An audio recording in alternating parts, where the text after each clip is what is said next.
Hey everyone, welcome back to the Small Success Podcast. I'm Pam Downing. I'm the Operations and Marketing Strategist here at Larison Media. We are so excited today. We are continuing on in our series at the Small Success Podcast, interviewing small business owners. So if you're a small business owner listening in, focus in today because you may have some takeaways with some great tips and tricks. So I'm not alone in the studio. I'm going to have my guests introduce themselves. Drew, you go first. As she said, my name is Drew Larison. I'm the founder and creative director of Larison Media. Yep. Brandon Piitcher, founder and owner of Blue Circle. Awesome. Well, Brandon is really our special guest today. So, Brandon, we want to hear all about you. We want to hear all about your business. So let's start at the beginning. Maybe give us a little bit about you, where you're from, what some of your passions are, and how Blue Circle came to be. Well, yeah, originally I'm from Kokomo, Indiana, so Okay. from this town that we're in right now. I gotten really interested in the work that I'm in now as a teenager, so in the hemp and cannabis industries. So I did a lot of research then, and that kind of opened my mind, and really meeting certain scientists out there when I was a young man that taught me the values of this plant beyond what we had been taught, as by society. Sure. And the myths and all that. So we had to learn about that. And then it took me a while to learn how to actually get any kind of business with it. And it wasn't legal in the United States really till a few years ago, 15, to really start doing anything. That's when I really jumped in more heavily. But up until then, I had been lucky enough to travel around the world and research what was called zero emissions and sustainable development and the circular economy. And that took me to nearly 50 countries. Wow. And that exposed me to a lot of different industrial systems and different production models utilizing what we would call the 5 kingdoms of nature. So that's bacteria, algae, plants, animals, and fungus. So we looked at how those created solutions for industrial scale problems of the world. And that's kind of where I got started in understanding that aspect. And then when it comes to hemp and the cannabis plant, everywhere I went, many of those countries, I kept asking them, what is the most useful, species that you have, and which we would find. They would always say cannabis or hemp was. And so it was one of the most industrious, or if not the top 3 industrious plants probably on the planet, and we weren't using it. And so it didn't make sense to me why that was. And we were traveling the world trying to learn sustainable technologies, and one of the most sustainable plants and products we have was illegal. And so we, I just never made sense in that logical way, regardless of why it was illegal or anything. Sure. So we're having dire problems around the world, and we have a plant that could help solve a lot of problems. So we always kept into that. And then when 2015 came, they legalized it. That's when I decided I would focus full time on ways to get the industry going. Legalized hemp specifically. Yes, legalized hemp specifically, not just cannabis, Yeah. but more the industrial sides of it. That's what got me interested in the beginning. That's what a lot of people probably don't know, is that they are 2 different things. Like hemp and cannabis, they're... Yes and no. Same species, right? Cannabis is the same as cannabis sativa L, is the same thing. But the differential really is man-made based on THC limits. And that THC is what's more the recreational aspect of the cannabis. The psychedelic part of the plant, yeah. Correct. Interesting. I didn't know that. So This is what we do on the Small Success. I know. We educate. Yeah, You're going to learn some seriously. stuff. No, when I first started talking to you, 8-10 months ago or something, it's insane what I've learned about the things you've told me that could easily tomorrow be replaced by hemp that are more sustainable, like plastics. Majority of car parts could be made by hemp. Like, it's ridiculous, the list of things that could be made by hemp, that it's so much more sustainable. Similar to like a bamboo. You're seeing like a lot of more bamboo products being made in our world right now, whether it's flooring or, just any type I've of even wood's seen good. clothing. Yeah, bamboo. Yeah, there's hemp clothing. Is the shirt you're wearing hemp? Not today. The pants are. The pants are, yeah. But it's ridiculous, all that can be used by hemp instead of other, means that are not sustainable in the way that hemp is. Okay, well, Brandon, maybe then talk to us more about sustainability and why you think that's important, specifically in your industry. But I'm also just thinking like big picture, from a global perspective, why do you think sustainability is important?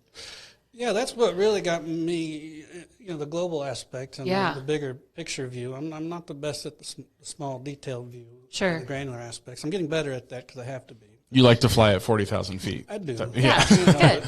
And I like it up there. But we're similar in that way. Sometimes it doesn't always help when you're talking about success in a small business. Sure, yeah. Sure. Those small successes do take attention to detail, which is hard for my personality. Which is why Pam is here. Well, you have to have a good team. I've fully recognized I like being at 40,000 feet, and Pam likes to be on the ground level with all the details. It works out really well. That's right. Well, very good. Very good. Well, good teams make things work best. Yep. So anyways, what was the question? So in regards to sustainability, that's what really attracted you to the industry. But I'm interested in sustainability from the perspective of a business owner, but also just on that global level. Why do you think that's important? So there's the term sustainability probably has a lot of, it's hard to define, right? Because for a business, it's probably just being, cash flow positive and being able to pay your employees and doing those kind of things.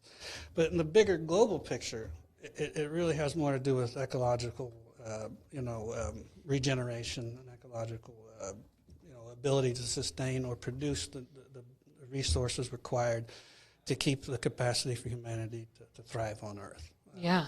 And especially if we all want to live like Americans or have some kind of decent quality of life, current path and current trends and current industrial practices will not lead us there. As you can look We're heading towards a brick wall, basically. I would assume we've already hit it.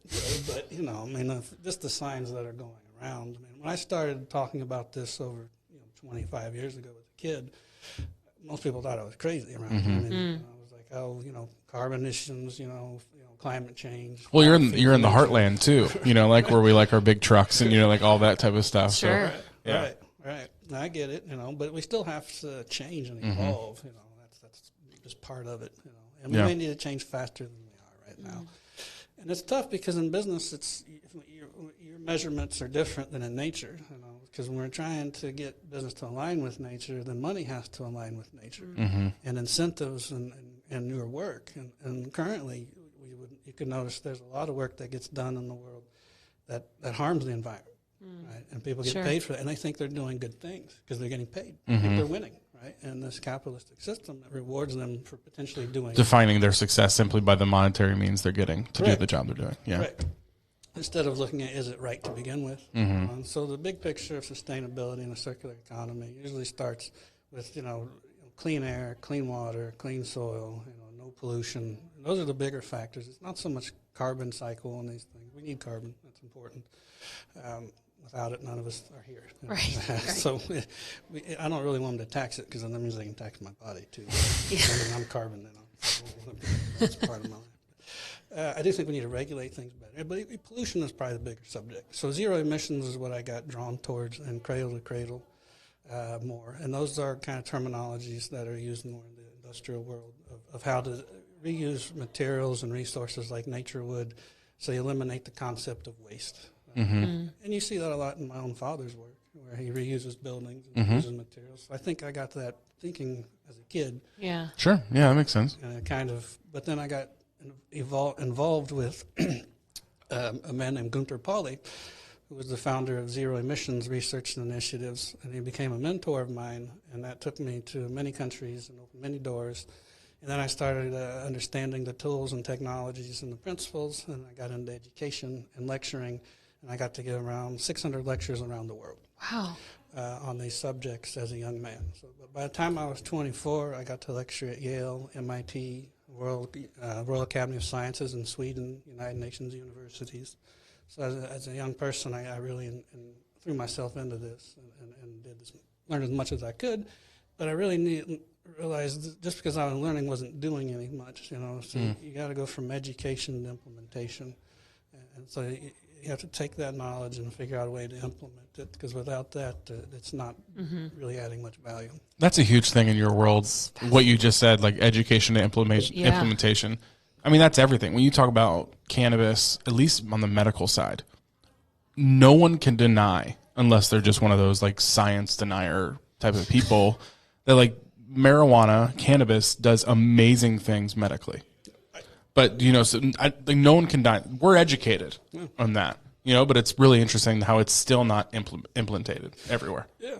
So Yeah, it's taking time. I mean, you're dealing with momentum of generations past, and people are slow to change. You know? Sure. And it's as again my teachings and learnings in the sustainability world, especially from people like Gunter and all that, is that, you know, the adults are almost the past. You know, the present are the children, and they're the ones we really got to teach this stuff. Mm-hmm. Yeah. You know, and I've almost given up on, you know, the people in power, so to say. Sure. You know, the politicians and the business leaders that you think are going to make your world better, you know, because I don't see that happening fast enough.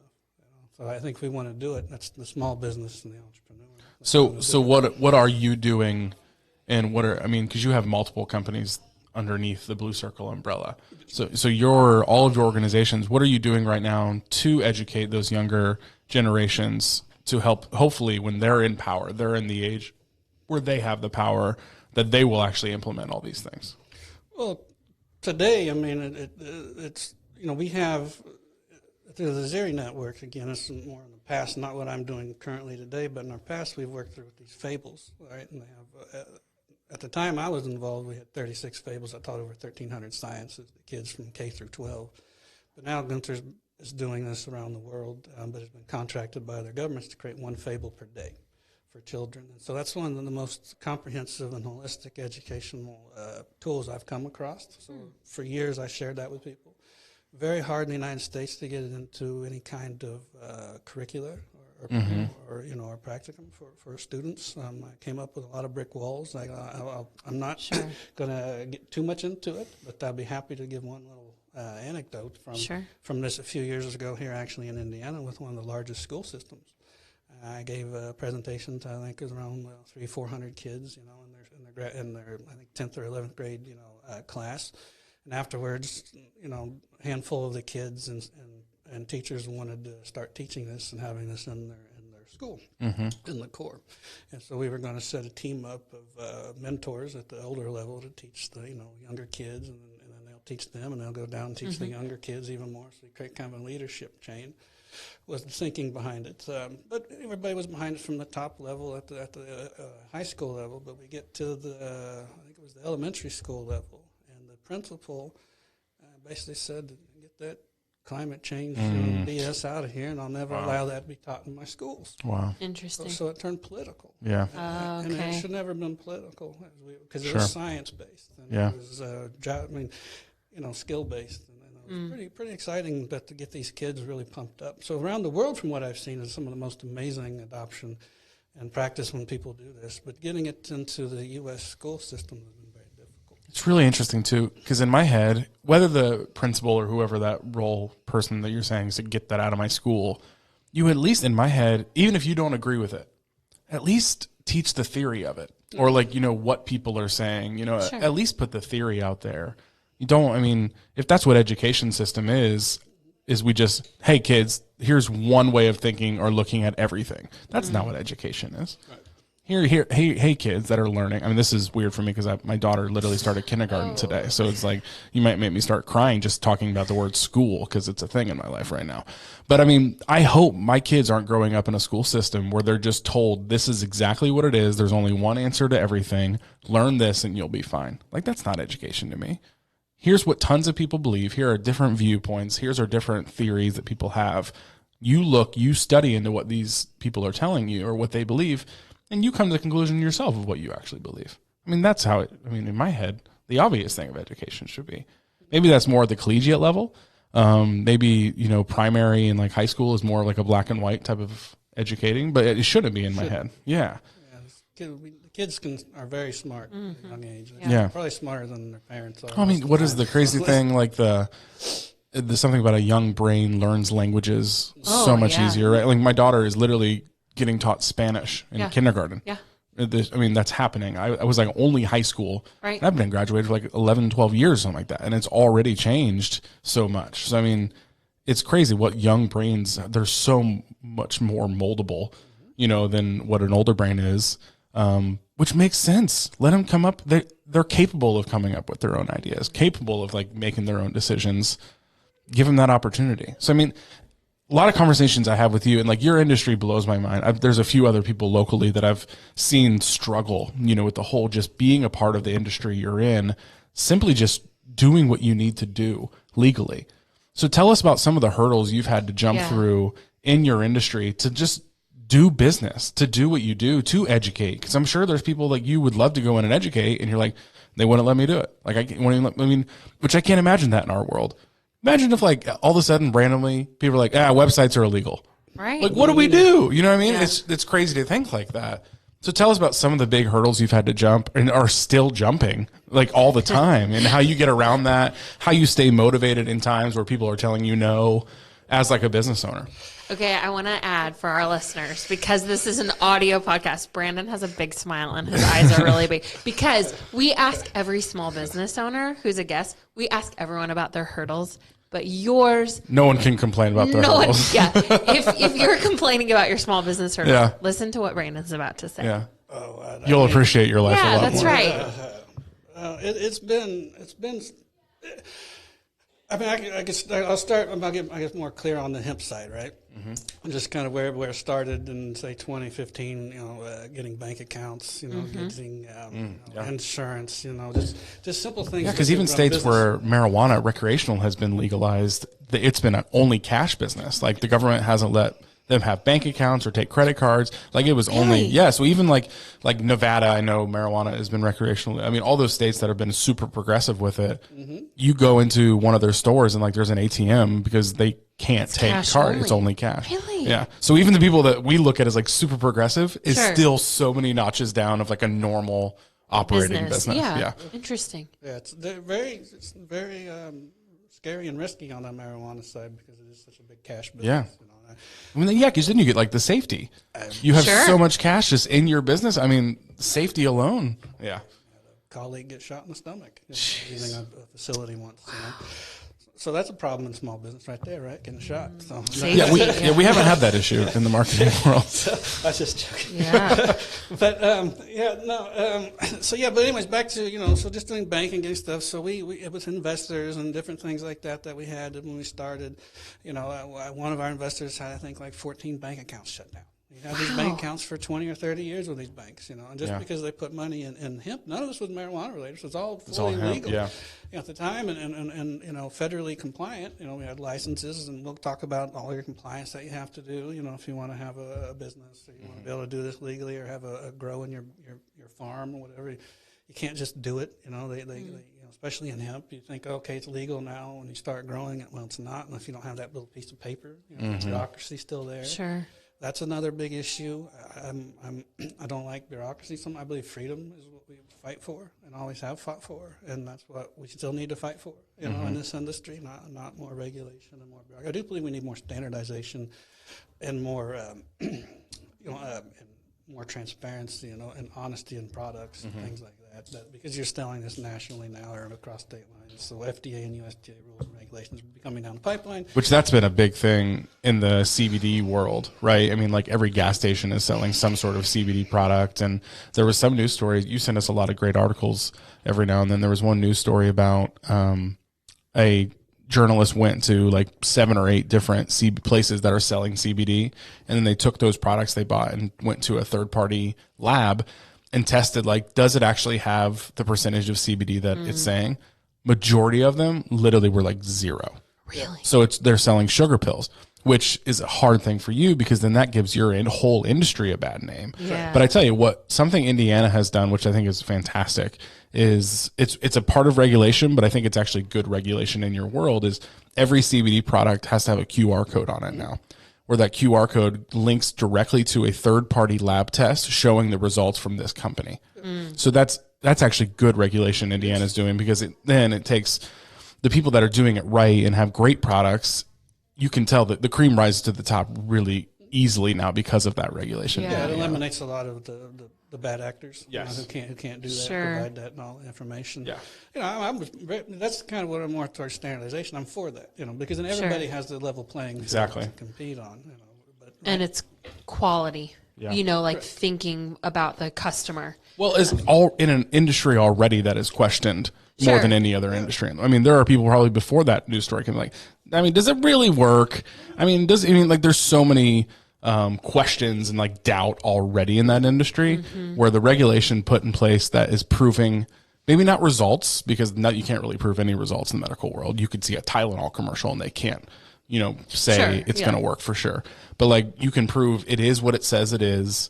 And I think that was a great move on Indiana's part. Do other people doing that as well? Well, Indiana was the first. Okay. So we were kind of which is rare. Yeah, exactly. Indiana's never the first when it comes to like things like that. That's the kind of the national sentiment that most people get is how in Indiana. But we did have that issue. What was about 2 years ago, maybe 3 years ago, where they raided a couple of grocery stores, took all the CBD off their shelves, and were trying to charge them with some kind of distribution of cannabis. And I was, but that was the best thing to happen for the industry in Indiana, by the way. There's a lot of people who are fighting for it, and we're going to the State House, and a lot of good people doing that, and they deserve all the kudos they can get. But that raid was what drew most of the attention, and that made it front page news and all over the media and all over the TV, and that taught more people what CBD was in Indiana than any other issue. Yeah, it was free advertising for like just the industry and topic in general. That took Indiana straight to the top of per capita consumption of CBD. It's crazy. And I think we're still at the top, per capita. Thanks, Indy Star. Yeah, for making that happen. No, you were saying like there were some local people that are in this world as well. And going back to, I remember seeing pictures of them at the State House, like, please let us do our business. And I'm like, man, could you imagine like us having to go to the State House to beg, please let us be in business. Let us produce this thing that is completely legal. Federal has already said it's completely legal. And I'm like, so much respect. Yeah. Like those are the moments where I look at people like that and I'm like, man, am I even an entrepreneur? They're like, you know what I mean? Because they're the hustle that is taking place in some of those people is just mind blowing to me. Yeah, and you got to, you're going from activism to business. So when I started as a bit of an activist, an educator, and did all those workshops and those lectures trying to teach people, and then you had to go into being an actual business. At some point, you got to convert over. But the activism is what still needs to be there. I don't want to see that aspect totally lost. Because business is coming. It's still needed. It's still needed, and I think it's part of bringing heart back to entrepreneurs. There's a lot of business that doesn't have it. I think this plant and this industry can reawaken America to hopefully do business in a different way. Yeah. Not to say that will always happen. I've made plenty of mistakes. We all do, but hopefully we keep learning. So what keeps you motivated? Is it just your extreme belief and passion of what you're doing? I know that sounds cliche, but I mean, it's got to be a part of that. No, that's probably 80% of it. Because it's been hard a lot of times. There's a lot of great times. Don't get me wrong. And there's a lot of great people, a lot of fun, a lot of eccentric people, and a lot of unique people. But now that's turning into a real business. It's every day getting tougher and harder, more competition, and which is a good thing. It makes everybody sharpen up and tighten up, and get your act together, and you have to, and stay focused, and that's good. So anyways, back to the question. Just how do you stay motivated in a world that is constantly trying to kick you down? At some point, I think it's a personality type. You have to kind of get used to it. A little bit crazy. Yeah, a little bit crazy, and you have to. Here's to the crazy ones, Steve Jobs said, right? Right. Yeah. You have to kind of to like to be in the fight a little bit, even if I hate fighting. The underdog aspect. Yeah. Yeah, and it's changing. I mean, we've had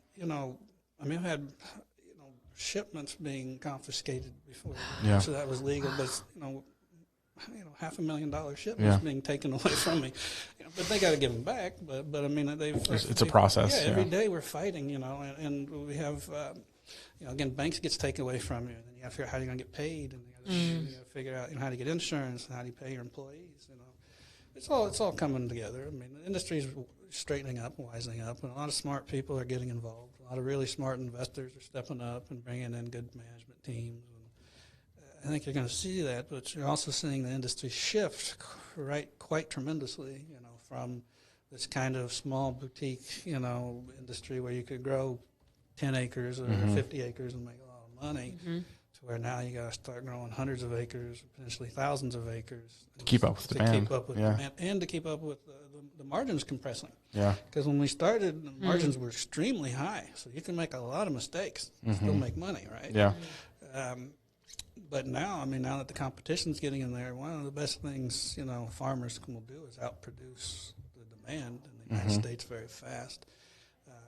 Hopefully the global demand will keep driving that at some point. But, for this industry, like CBD especially, went from, very valuable to, when I started, a kilogram of isolate of CBD was selling for around $20,000. I think today I could get one for $1,500 to $2,000. Right? So it's about 10% of what it used to be. Okay. Because there's a lot, it's supply and demand. Like there's a lot more of it becoming more common. That's true, and a lot in the supply of fake isolate seems to be scaling. Not want to say fake, but it's being produced biologically. Right, it's not coming from the cannabis plant. Gotcha. So they can produce it very. The GMOs of the cannabis world. Kind of like yeast, kind of like pharmaceutical production. Simple single molecules and stuff. So, and to us, that's not. I'm okay with them doing that, and pharmaceuticals can have whoever or those people can. I don't want that.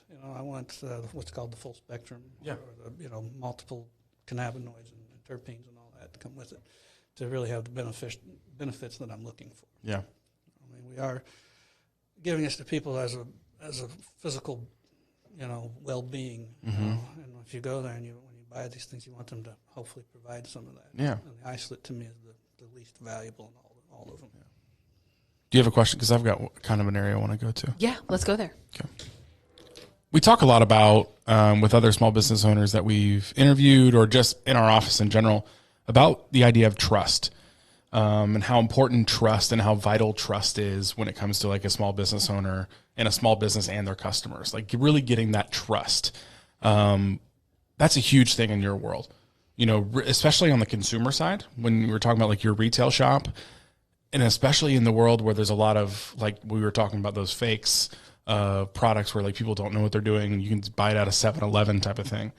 What are some strategies in your industry right now that are ongoing to really build trust and like a great customer relationship with like your consumers?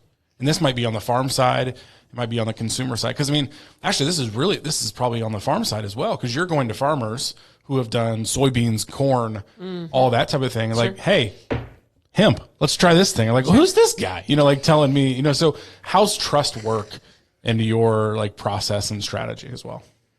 Yeah, all business requires some amount of trust, right? And also all requires some amount of risk, so we got to do both. But the trust is necessary to get any deal done. If people don't trust you, they're not going to sign the paperwork. They're not going to write you a check. They're not going to invest in a project. So you want to do your best to honor that, as much as you can, especially on more on the investment side and all that. So on the retail side, when you're selling products to people, you really got to go do your homework and research, and they've got to consider you somewhat of an expert, an authority. And luckily, with my past and community, they have a bit of a people know what I do, here. And so they see that, and then we've given out products for many, many years, and they've been helping a lot of people. And part of our work was going to the farms and going to the companies and vetting them and looking at them and making sure their products are helping and working and have some consistency behind them. And that's the type of products we try to put in our retail stores. And then we also have to educate our people very well and get them to educate others. So we had to spend a lot of time. Compound education. Yes. Yeah. So a lot of time educating sometimes people who never really knew what the plant was. Because a lot of customers come in, they don't know. They may get a doctor from. I'd say majority probably in our world right now. Like they come into the store or any store across the country, and like they're there. I don't know anything. Sure. Here's an issue I have. Does this, like they're very opening to learning more about it. Yeah. No, it's been very, very, very pretty amazing experience. I think watching the adoption and people that I would never think take this, and then I'm watching people in their 80s, come in and after a couple months they come back in and say they've eliminated all pharmaceuticals. And they're like, wow. And if you can get an 80-year-old to trust him, like that's a testimony right there. That was anti-marijuana. Yeah. There are people that were anti-marijuana people that come in and they try this and they're like, but if it works, You don't it care. works. Yeah. Right? You don't care. I mean, if right. you're in pain and it's working, and you know what, you don't get those side effects. The people, I understand it. Yeah. Yeah. Makes sense. So, anyways, but trust is a big issue. So you gotta figure out a way to garner that and gain that. But most of that comes with time and reputation too. Sure. Well, that's what we say Great too. point. When we did a whole podcast on trust, I think. And I think I defined like the best way to get trust is to consistently do what you say you are going to do.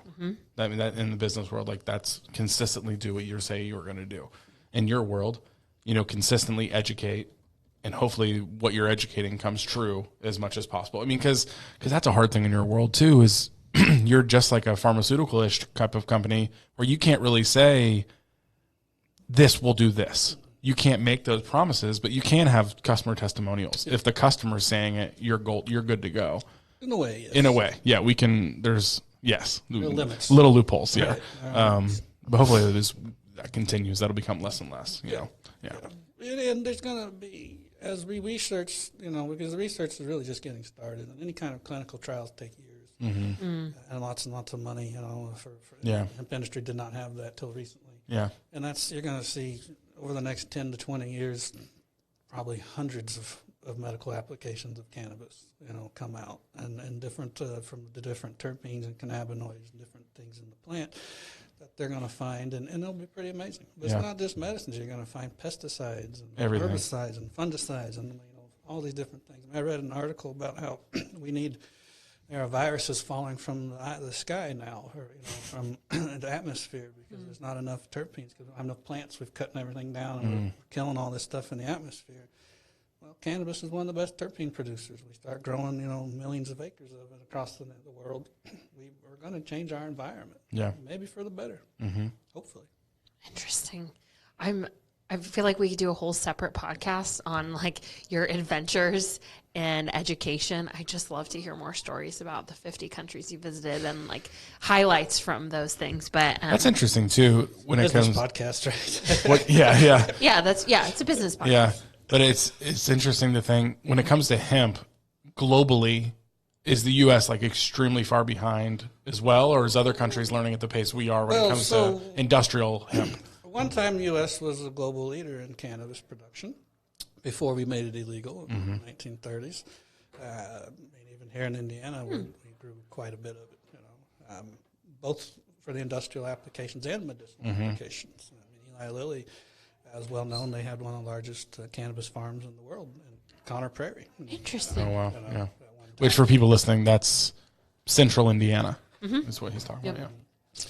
Yeah, and Eli Lilly being one of the largest pharmaceutical companies. So still has one of the largest employers in Indianapolis. Oh, yeah. So they understand the plant very well. Back to the question again. Yeah, so just about industrialization of hemp and globally. Where's the US what is our compared? pace like? So started we were pretty high, pretty up in there, as a global leader, especially after World War II. We grew quite a few acres for the war effort. And that kind of dwindled away, and we didn't see much of action, and we actually went around the globe and tried to make it illegal everywhere.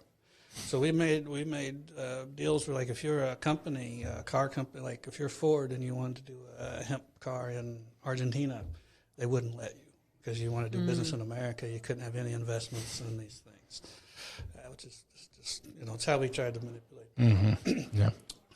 But other countries never illegalized it, so they always had it. They've kept going. China, other Middle Eastern countries, Romania, places like that have never outlawed hemp, and so they've always been able to use it.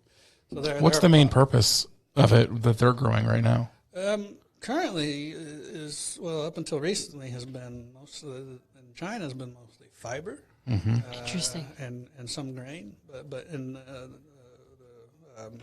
over here in North America, it's been grain. So Canada's been growing mostly grain crops. Now that the CBD craze is here, that's changing everything. And now the United States, I believe, we're the third largest grower of hemp in the world. Wow! So we came back strong. Yeah, but it's you got to look at it. We made it all illegal. And then now that everybody don't grow it, we make it legal and we start growing a bunch of it. Well, I mean, that's kind of what you're seeing state-wise. Like right now, it's how it's slowly going through, and this state's doing it. Oh, we're borders of that state, so we might as well do it too. I mean, you're seeing that, in the state size as well. Yeah, it's kind of strange, but anyway, that's what's happened, and so now you're seeing it come back with pretty strong vengeance, and it's a bit of the perfect storm, to bring hemp back. Agriculture is struggling in the United States. Farmers are having a tough time in almost every agricultural crop that I've seen. There's a few that I know are doing well, but the majority of them, from soybeans to tobacco and corn, they're having a hard time. So people are looking for something new. So it's a good time to innovate, a good time to bring this type of solutions. But we have to look at from the whole plant perspective. We got to get beyond just CBD. And I'm heavily into CBD. Don't get me wrong; it's made money, and I'm pro business, right? That's how you got to cash flow it, But long term, we have to think the big picture and back to 40,000 foot view, and how do we utilize maybe not just this plant, but all. There's so much more. Right. There's bamboo we mentioned. There's other there's algae, there's mushrooms, there's all these different things that we can bring into the mix to provide for humanity in abundance and keep the biodiversity thriving on Earth. Yeah. I think another part of that perfect storm, just like culturally, a trend I've noticed is kind of a new attitude towards like natural living and holistic living. Started like organic fruits and vegetables 10 or 15 years ago, like that whole idea. Yeah, like from the food that we eat to the beauty products that we use, lotions, makeup, food. A lot of my personal friends are really, in the last 5 to 10 years, have really taken an interest in that holistic living idea. And so another part of that perfect storm to me is this new, I don't know what I want to call it, just a new appreciation for things that are plant-based and sustainable. So CBD, hemp, any product. That's why I like the clothing. I'm really interested in all of that because I do think probably we are in an interesting time where the agriculture industry, but also the consumers are looking for a product. Yeah. People want to be able to pronounce the ingredient lists on the back of their products, right? Yeah, that's right. Yeah. Like less synthetic chemicals, more earth, like natural things. Nice to know when your shirt doesn't cause cancer. Yeah, that's a pro. That's a pro. And a lot of clothes do. I mean, you had talk about hemp, and you have another local guy, the fireman Scott McKay. He's got an initiative to talk about how firefighters' suits are carcinogenic, and they're getting in fires and all this stuff because they're using these chemicals. So the fireproof the suits, right, and it's making them sick. Yeah, and you could be making this with natural chemicals, with hemp and other products that's anti-inflammatory. As well. But we're still spraying toxins on people. Interesting. Yeah. That's another. I mean, I guess this is part of the natural living kind of movement. But the whole industry of like essential oils, I feel like moms get a bad rap for maybe overusing essential oils. But there's really kind of been this newfound discovery of the benefits that they have to offer, and I don't know all the details of like the hemp process, but to me that it's almost in a similar category of like, what could I bring into my home that either I would use or my family would use that isn't harmful, and that has benefits without those unwanted side effects. Those CBD products and essential oils are very similar in my head because there are two products that have kind of blown up. But at the same time, there's still a huge idea of like, is it sugar water? Like, do this? I mean, they both have that, concept for people thinking about those products. I'm like, okay, you're gonna roast some lavender and it's gonna take your headache away. But people use it. I mean, it's huge. And CBD is the same way. CBD has that same idea in people's heads. Like, it doesn't do anything, But they're both blowing up right now. Yeah. Well, the thing I know with CBDs, they keep coming back. Yeah. Right. There's very few. That's the way you can tell if It's not Is cheap. it working? Yeah. Right. If it's working, so is your pain going away? Is your anxiety relaxing? Are you having a more comfortable day. You know, so I mean, if it, you know, like one of our customers, you know, she has COPD. She no longer takes steroids for it. She has an attack. She takes I will give her an inhaler and have drops for her. And she's eliminated all pills for COPD. I had no idea it didn't work for that. Wow. The things we're learning. Yeah. Interesting. Well, and that, I mean, that example you just gave to me, that really kind of like looks back at that trust relationship. Like she took a risk, she tried something new, and she's found healing from that. I mean, that's an incredible story. Yeah. She did not take it for that either. She got it for sleeping. Interesting. Oh, wow. Okay. And found that it worked better for the other issue.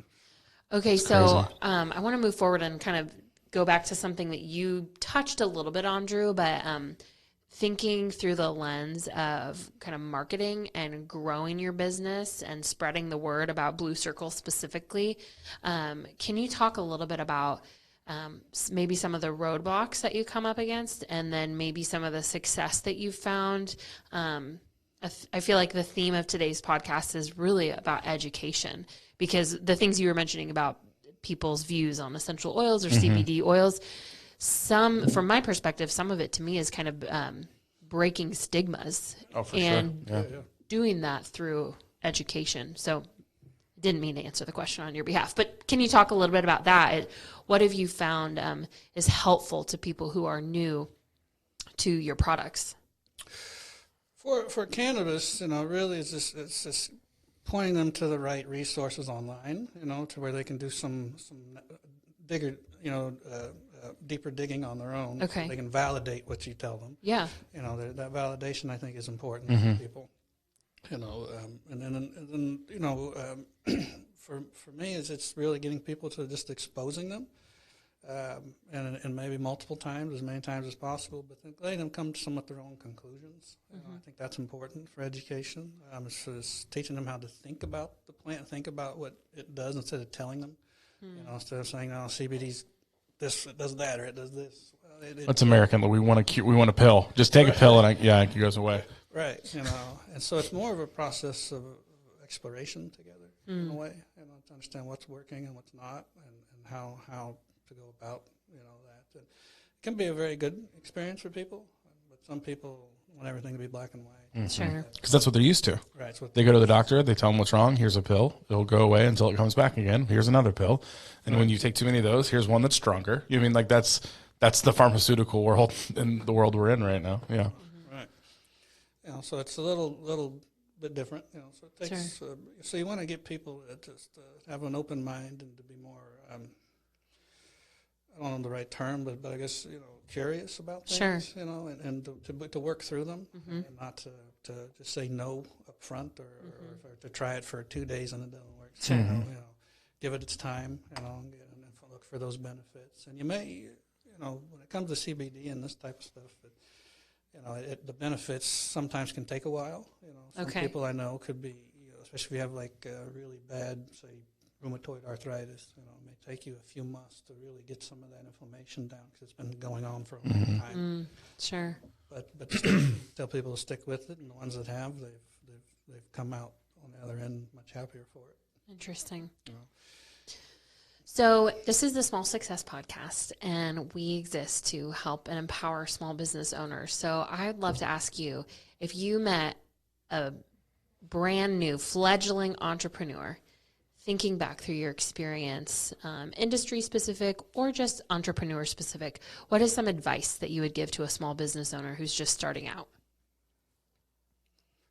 Well, don't give up, you know, because it's real easy to, if you don't have clients in the beginning, but how you start your business too, you know. I guess the first thing I would say to somebody who wants to start a business, go get a contract, go to sell something first before you build a business plan. Okay. Right? I mean, sell something. Right? Take a product, whatever, get a client, get your first client, then go build a business plan. If you spend 6 months building your business plan and you don't get funded, what have you done? You know, Sure. You should be spending all that time and energy on actually getting clients. Sure. And then from there, you can. That helps. You know, having those first few people that work with you and trust you are your foundation to build your business. I've said this before on the podcast, but I can't imagine owning a business in something that I didn't really love or was passionate about, because all the stress, all the work, all the worry that comes up for small business owners in their heads every single day. I can't imagine doing that and then like knowing what I was doing, I wasn't passionate about. And I feel like you're a fantastic example of that. And all the roadblocks, all the brick walls that have been thrown in front of you, if you weren't passionate about the plant and the world you're trying to create, you couldn't do it. You'd quit because if this was over eggplants instead of cannabis, you'd be like, I can't do this. No, not even if it's all eggplant Parmesan, but you just gotta, you've gotta really love like what you're doing. Yeah. Because it's hard. It's stressful. It's full of worry, but it makes it so worth it when it's something you really care about. At the end of the day, it is. I've gone through a lot of the ups and downs and had deals go wrong, where we have great friendships and now we're no longer friends, I've had, end up in federal court, because we're the first people doing this, getting caught, doing things, Sure. So we're setting precedent, so we don't know where we're going. We spend a ton of money on attorneys, learning these things, But that's important. I think it's important. For one, I believed when I started, it wasn't legal. It was, we got to figure out how to get that part done. That we got that, that happened with, just a small hurdle, Law. Yeah. How many times in my life we've thought we were going to get hemp legal and then it stalled. And then we get about 3 different times, once in the 80s and once in the 90s and then again, here. But we're over that hump now. Sure. I don't think it's going back. But they did think there was a lot of money, a lot of resources and lobbying spent, and the initiatives would get shot down. They think, we're going to do it. So there was a lot of disheartened people, a lot of people still fighting, but a lot of people disheartened over the years that, are not around now to see that it got legal. Sure. But but Americans had to fight for some of these things. Look at the things we do fight for. We had to fight for alcohol. Fight for. They take certain things from us. Yeah. We got to stand up and fight every once in a while. It's what we're known for. Right. I wish we would have fought for cannabis a long time ago, a little more. But we're here now, and I don't think anybody's going away now. Yeah. I think I've told you before because Pam and I both have like younger kids, and I said, I feel like for our kids, the legalization of whether it's just medical or recreational marijuana and cannabis use is going to be our kids' version of prohibition of alcohol. Like, it's crazy for me to think of the age that I am, that at one point in this world that we're in, you had to, like, if you wanted something to drink, you had to go to like this underground basement, knock a secret code to get into this speakeasy. And then, that is crazy to me. And I feel like that's going to be just as crazy for our kids, to think. I was arrested for cannabis as a teenager, and I'm honest about it. And I look, what did you try to do? You tried to ruin my life for leaves of a plant that I had in my pocket, or that I was consuming, whatever.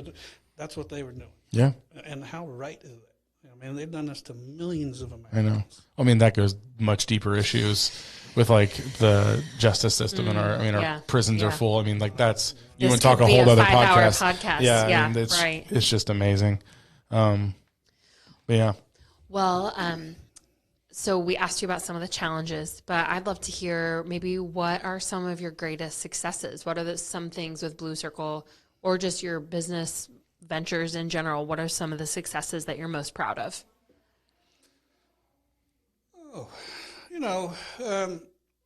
I've always liked to do some things that are a little more innovative, sometimes pushing things, so I'll go back to some of my past stuff, around the community that we're in, and I know this is going, what podcast can be global or whatever, but we did one of the first, what's called LEED certified, or Leadership in Energy and Environmental Design, green buildings, in the state of Indiana.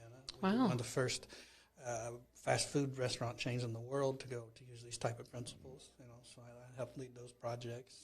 Cool. I've done a lot of other, pretty unique things. I've worked on wastewater treatment plants, to work with cities on how to go off grid if they choose. I've been on other islands, that have done it. My mentors designed some amazing things. So just to watch and be a part of that's probably some of the more exciting things for me. Yeah. Even say, hey, I was there. It wasn't even an integral part sometimes, but just to have seen some of the most amazing projects on Earth. I got to see one of the largest rainforest regeneration projects in Colombia, and we were the first Americans to visit there in many years, And so in some dangerous areas, Sure. But there's to be able to go around and actually see the change happening is probably the most exciting. Making the money is fun, but I hate to say it, and people hate when I say it, but that was never my beginning goal. Was not to go become the billionaire. Sure. There's plenty of people that want to do that. Let them Yeah. pay for that. And I want to do something different. I need the money. Don't get me wrong. Sure. We have to have it to run a business. Yeah. Part of it. But hopefully we can make some changes. Yeah. Innovate a little bit, do some things a little differently, and we make a ton of mistakes on the way. Sure. And I've made them all. That's probably the most important thing as an entrepreneur is make as many mistakes as possible and learn from them. Yeah. And keep going. Yes, and not giving up. Yeah, the cool thing about you getting to be a part of those projects or just being there and seeing those, I feel like those were probably like landmarks in your timeline that you can look back to that kind of fuel that passion. Like if you're having a bad day or feeling discouraged, you can think back to some of those experiences, and that kind of puts gas in the tank to keep going. And you're talking seen about the vision, big wins, but like the power Yeah. of celebrating small wins Yeah. as well along the way is really important. Well, you got to do that. Yeah. And you got to. When I was younger, I used to say celebrate every day, which I probably took that too literally, and so I had to slow that down. But at least have fun, enjoy. You got to enjoy some, even with the bad times. You still got to take it and enjoy it. Sure. Because if not, it will drive you crazy. Sure. You'll ruin relationships, which I've done. I've done all the wrong things that I'm supposed to do. But spent more time on it than I should have with it. But it is because it's what I've always wanted. When I was a kid, I don't remember how old I was, probably 15 or 16, and I kind of told everybody this is what I was going to do with my life. I knew I was going to involve in sustainability. I didn't know where or how yet. 15-year-old is saying, I want to be in the sustainability industry. I did. Yeah. Well, and then when I was 19, I gave my first lecture on sustainability. I was like, this is what I'm going to do with my life. And I also knew that there was nobody around me at my time, none of my peers, none of people who were really seeing the same thing and were exposed to the same thing. So if it wasn't for me to teach them, I had nobody to work with me. Yeah. I had no partners in crime, so to say, or colleagues Sure. or whatever, to help make this change happen. Yeah. So I knew education was the most important thing. That's awesome. Okay, well, one last and final question, and you both kind of led up to this, but we ask every guest in this series this question: what is one small thing that you do? Could be silly, could be big, could be a habit, could be something really serious, could just be a best practice in your business. One small thing that you do that has led to your success. One small thing.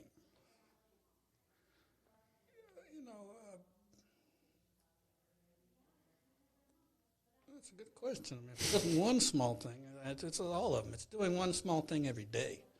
Ooh, that's good. I think that's probably better. Okay. Accomplishing one thing every day. Yeah, at least do at least one thing every day for your business or for yourself. But if you can, you will make progress.